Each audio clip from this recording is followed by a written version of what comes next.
Olá, tudo bem? Bem-vindos mais uma vez para a nossa aula de Sociologia, nossa aula 3 e 4, não é isso? Olha o título hoje da nossa aula. Como ser eu em um mundo de gente? Eu no mundo de gente, né?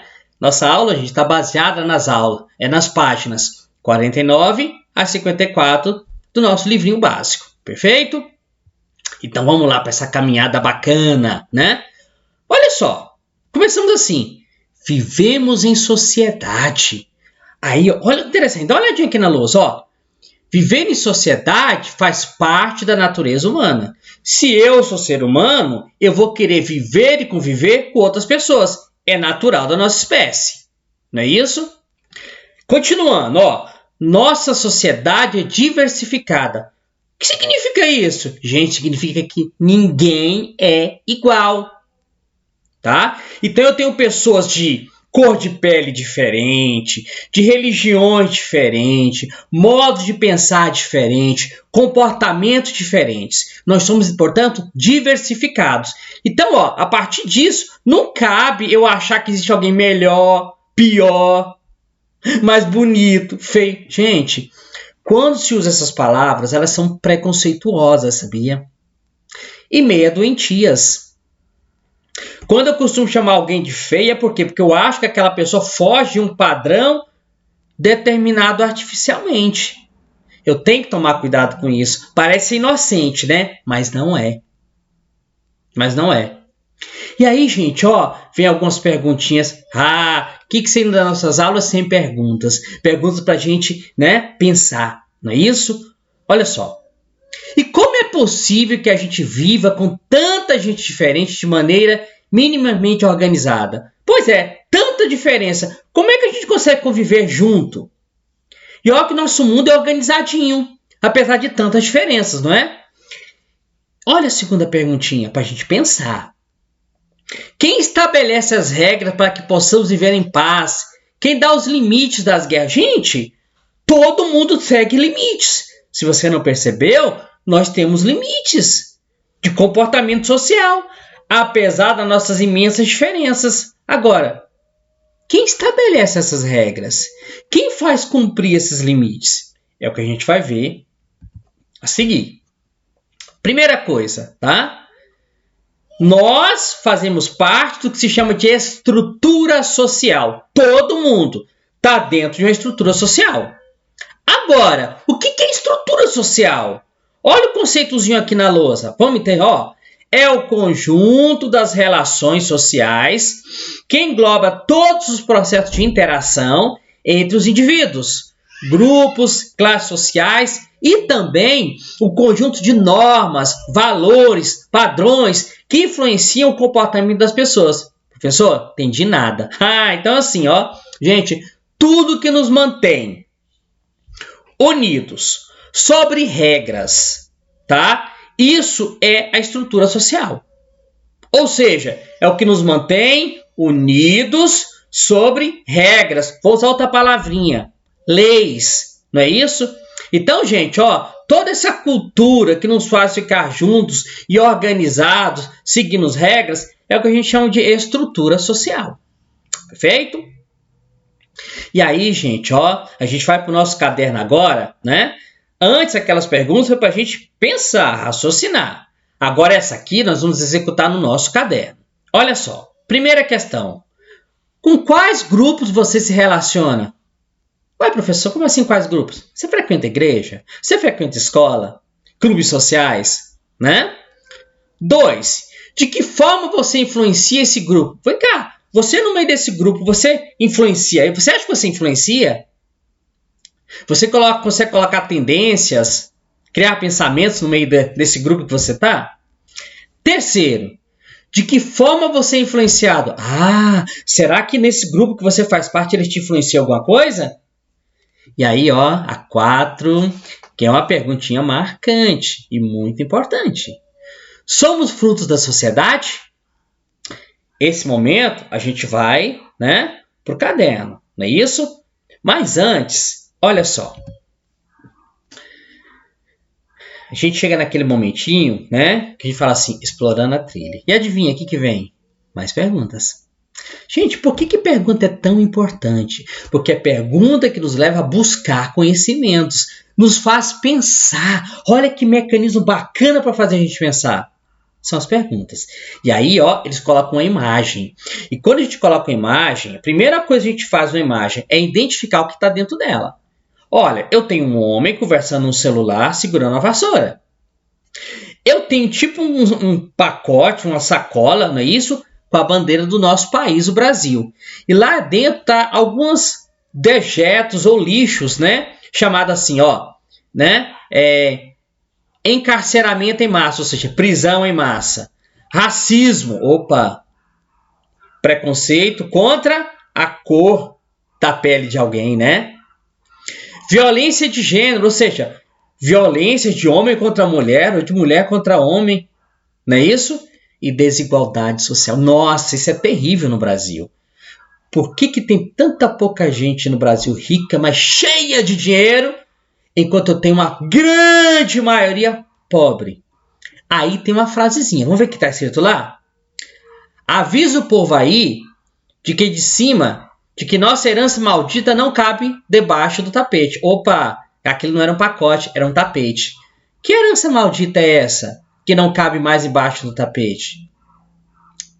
O encarceramento em massa, o racismo, a violência de gênero, a desigualdade social. Ou seja, não dá mais para esconder essas coisas no Brasil, né? Aí a gente vai para mais uma rodada de perguntas. Olha aí. O que a Charge chama de herança maldita? É possível livrar-se dessa herança? Nossa, isso pegou lá no fundo da nossa reflexão. O que a Charge chama de herança maldita? É possível livrar-se dessa herança? Meu Deus, né? É isso? E aí a gente segue adiante, né? Continuando na nossa trilha. Aí, adivinha? Começamos novamente com uma pergunta. Olha só, o que é uma instituição? A gente estava agora falando de estrutura social, né? E agora, o que é uma instituição? Vamos aqui no quadro? Olha o que está escrito. Podemos pensar ser prédios e organizações como hospitais e escolas, né? A escola é uma instituição de ensino, o hospital é uma instituição de saúde, a igreja é uma instituição religiosa, né? A gente não tem esse hábito, né? De chamar essas coisas de instituições? São. Mas aí, a instituição que nós estamos estudando aqui é sobre a luz da sociologia, da ciência sociologia. Aí começa, para a sociologia é uma forma de controle social. A estrutura que a gente viu agorinha, tá, diz o seguinte, que é grupos que estão o quê? Organizados. Não é isso? Perfeito? Agora, como é que eles estão organizados? Através das instituições que são controles sociais. Então, por que a gente consegue ser tão diferente, vivermos juntos com o mínimo de organização? Por conta do controle social que é feito pelas instituições. Não é isso? Aí ele fala aqui, assim, a família, a economia, a linguagem, mesmo hospitais, escolas podem ser instituições sociais. Por quê? Porque eles fazem o controle das pessoas. E a gente precisa desse controle por quê? Para a gente ter um mínimo de convívio e organização. Senão o mundo seria uma guerra aiada, né? Uma briga do mais forte. Mas será que não é assim, né? Continuando. Aí eu citei esse texto muito bacana, não é isso?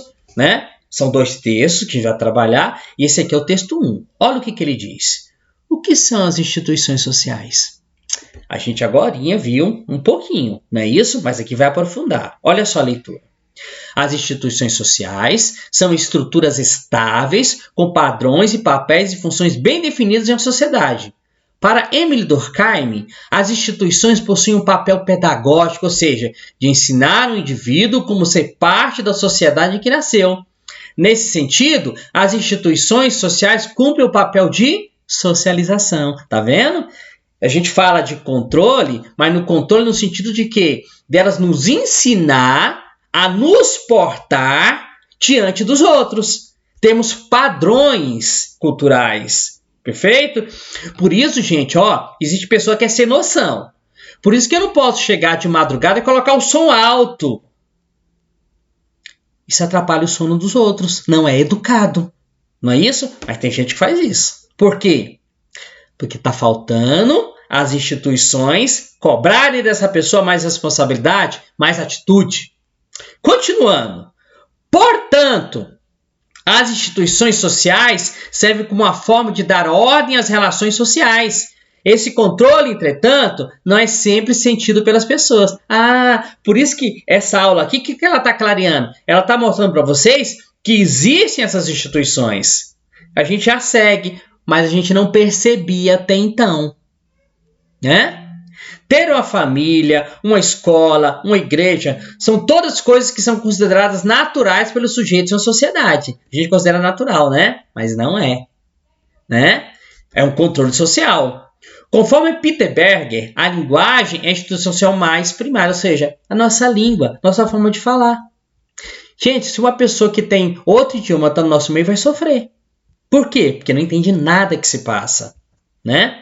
Aí, continuando. Quais são as características das instituições sociais? Primeiro, superação do indivíduo. As instituições sociais são feitas de indivíduos. Se todas as pessoas que compõem uma escola pararem de frequentá-la, consequentemente ela irá desaparecer. Entretanto, se um único indivíduo ou poucos interromperem a ida à escola, não fará com que ela suma. Uma instituição social é, portanto, maior que uma pessoa. Então, gente, as instituições existem para o quê? Para ensinar, para cuidar, para criar regras. Mas se não tiver pessoas, a instituição continua existindo. Ela perde o quê? Sua função, né? Seu sentido. Mas ela continua existindo.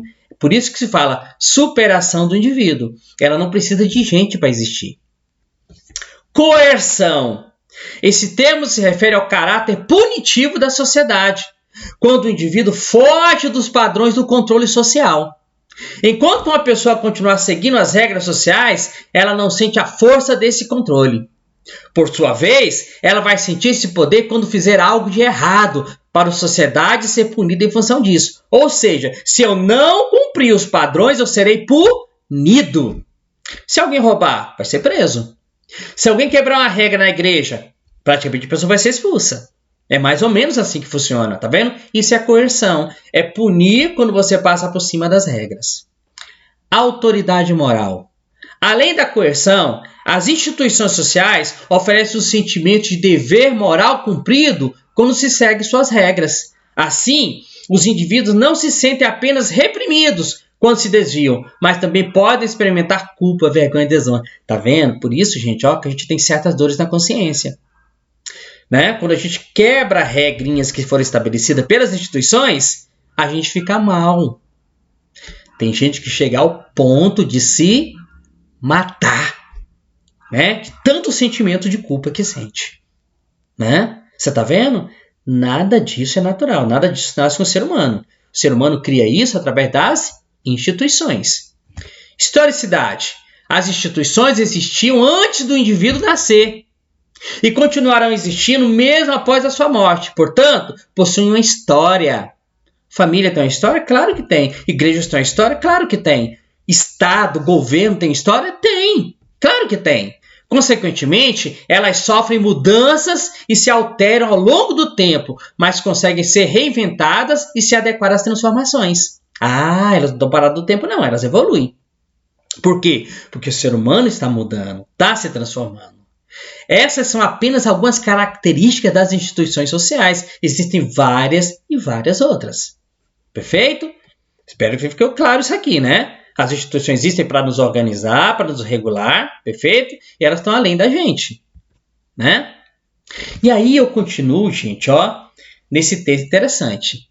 Existem muitas formas de interação.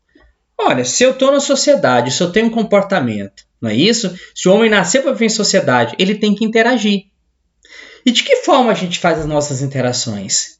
Né? Ao vivo, olha a nossa aula, por exemplo. O professor está tão distante de vocês, mas está interagindo com vocês. Né? Daí, gente, hoje em dia, por exemplo, que o pessoal tem reclamado? Que as pessoas estão sentando-se menos para conversar, estão mais no celular. Mais no celular. E aí que vem aquelas indagações sobre a interação. De que forma você está usando as ferramentas digitais na sua vida? O celular é o mais comum, né? Computador, celular. Olha aí, a gente está usando computador, muitos estão no celular. Mas de que forma você usa essas ferramentas na sua vida? 2. Você seria capaz de abrir mão de toda a tecnologia digital e viver como há 40 anos atrás? Será que você dar conta? Explica se sim ou não. E 3. Que tipo de modificações as tecnologias digitais trouxeram para a sua vida? Melhoraram ou pioraram a sua vida? Nossa, que aula para fazer você pensar a sua realidade, o mundo que você vive. Não sei vocês, eu acho isso incrível. E aí, tem uma atividade que é essa avaliativa, né? O que é essa atividade? Olha só. Como se sente diante do controle social? Olha que pergunta. Justifica a sua resposta. Né? Lembra que ninguém escapa disso. E quem escapa é punido, lembra? Né? Agora, gente, essa perguntinha aqui tem um lugar especial para responder. Tá vendo essa aula aqui? Ela vai estar no YouTube. O professor vai colocar o link. Lá no YouTube é que você vai responder ela. Nos comentários, você vai responder ela e colocar o seu nome no final. Perfeito? Lembra que essa atividade é diferente das outras. Essa aqui é avaliativa, né? Ela vai compor a sua nota. Tudo bem? Valeu, muito obrigado. E qualquer dúvida, eu tô aqui. Um abraço, um beijo, um queijo.